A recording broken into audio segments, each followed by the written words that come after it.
The Supreme Court stayed yesterday's Allahabad High Court order imposing lockdown in 5 cities in Uttar Pradesh.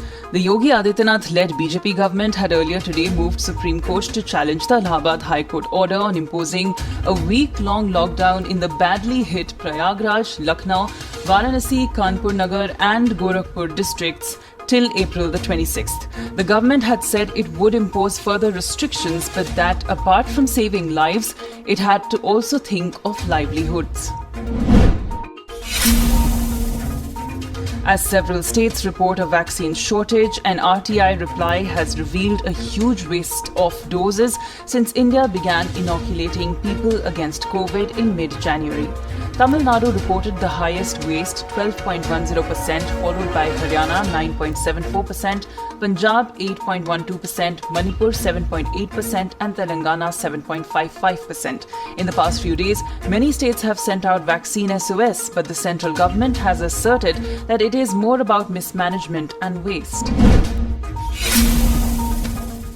Former Prime Minister Dr. Manmohan Singh's condition remains stable a day after he was admitted to the All India Institute of Medical Sciences with fever.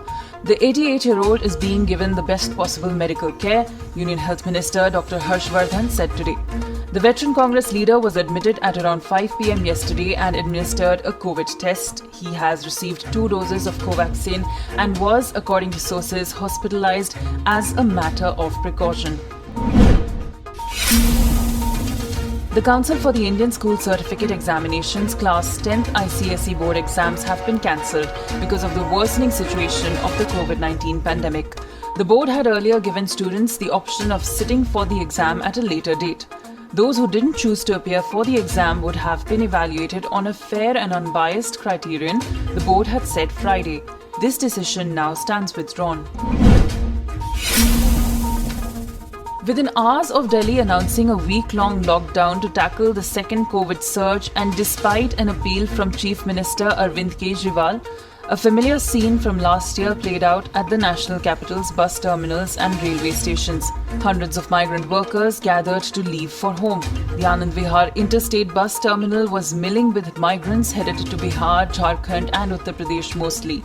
Labour supplying states are bracing for another possible reverse migration as COVID curbs come into place in many big cities.